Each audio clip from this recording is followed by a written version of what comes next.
सरखा के पहाड़ियों पर इजराइल ने बमबारी की है।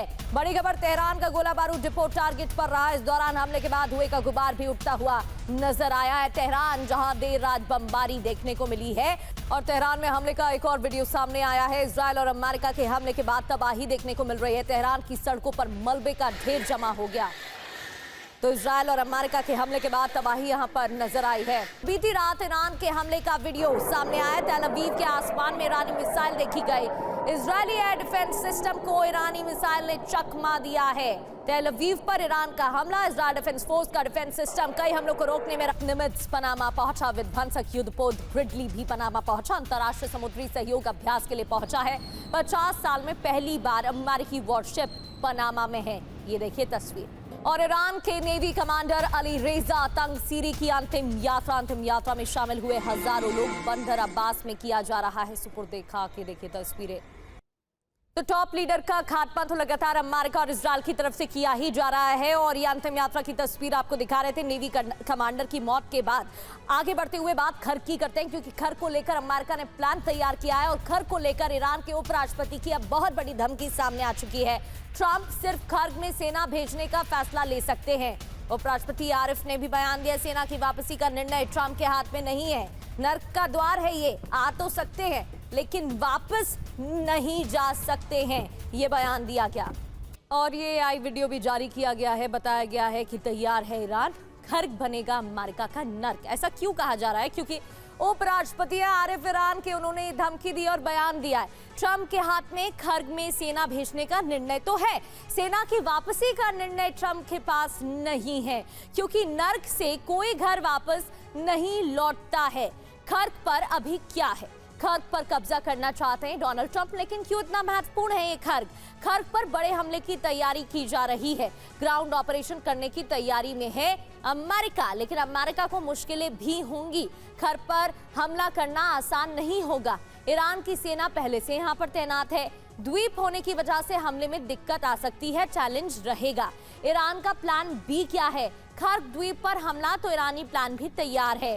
बाब अल मंदेब स्ट्रेट को बंद करेगा ईरान। पहले से ही स्ट्रेट ऑफ हॉर्मुज तो बंद है और ऐसे में बाब अल मंदेब स्ट्रेट भी बंद हुआ तो खाड़ी देशों, और न सिर्फ खाड़ी देशों, पूरी दुनिया पर इसका असर होगा। हूती विद्रोहियों को बाब में एक्टिव करेगा ईरान। बाब अल मंदेब रेड सी का एंट्री पॉइंट भी है, इसलिए बहुत इंपॉर्टेंट है। इस बीच एक और बड़ी खबर, ईरान के शिराज शहर पर एयर स्ट्राइक की गई है। शिराज में भयंकर विस्फोट की तस्वीरें सामने आई हैं और शिराज में भारी तबाही की भी खबर है। ईरान के शिराज शहर की एक और तस्वीर आपको दिखाते हैं, क्योंकि शिराज में एक और हमला हुआ है। शिराज में सैन्य ठिकानों पर हमले किए गए हैं। पहाड़ों के बीच है ईरानी सैन्य ठिकाना और ईरानी सैन्य ठिकानों पर टारगेट किया गया है। शिराज में सैन्य ठिकानों पर एक नहीं कई हमले किए गए हैं। ये देखिए तस्वीरें आपके सामने। तेल अवीव पर ईरान का मिसाइल अटैक, मिसाइल हमले से तेल अवीव में तबाही देखने को मिल रही है, क्योंकि ईरान की तरफ से तेल अवीव में लगातार हमले किए जा रहे हैं। हाइफा, तेल अवीव, जेरूशलम, नेगेव, ये वो इलाके हैं जहां पर सबसे ज्यादा तबाही देखने को मिली है। हाइफा और तेल अवीव से तो लगातार ग्राउंड रिपोर्ट TV9 की टीम आपको दिखा रही है। वहां से मनीष झा आपको एक रिपोर्ट पहुंचा रहे हैं। और इजरायली एयरपोर्ट पर मिसाइल अटैक, ईरान ने किया जबरदस्त हमला। एक के बाद एक 2 मिसाइलें दागी गई हैं इजरायली एयरपोर्ट पर मिसाइल हमले की ये तस्वीरें। और ईरान ने बैलिस्टिक मिसाइलों से भी हमला किया है। तेल अवीव के आसमान में देखी गई हैं कई मिसाइलें, क्योंकि दर्जनों मिसाइलें एक साथ ईरान ने दागी है। इस दौरान तेल अवीव के आसमान में कई मिसाइलें नजर आई हैं, ये देखिए।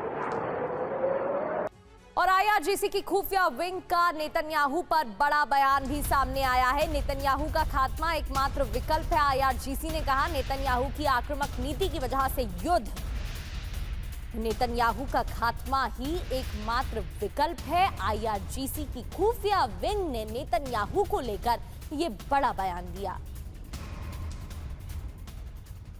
तो नेतन्याहू के खिलाफ ईरान की इंतकाम वाली कसम तो देखने को मिल ही रही है, क्योंकि लगातार ऐसे बयान सामने आ गए। लेकिन IRGC की खुफिया विंग की बात करें तो क्या कहा गया है?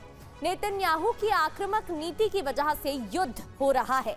बेंजामिन नेतन्याहू का खात्मा एकमात्र ऑप्शन है, विकल्प है। बेंजामिन नेतन्याहू बच्चों का हत्यारा, अपराधी, ये बात कही गई है। इस्माइल कानी आईआरजीसी कमांडर हैं। नेतन्याहू मिडिल ईस्ट की शांति के लिए खतरा है, ये बात उन्होंने कही है। विस्तारवादी सोच की वजह से 7 अक्टूबर हुआ। हिजबुल्लाह के लड़ाकों ने इजराइल को रोका। शांति के लिए नेतन्याहू को अब जाना ही होगा। अब मिडिल ईस्ट की नई व्यवस्था माननी ही होगी, वरना शांति कायम नहीं हो पाएगी। आईआरजीसी के कमांडर की तरफ से बयान सामने आया।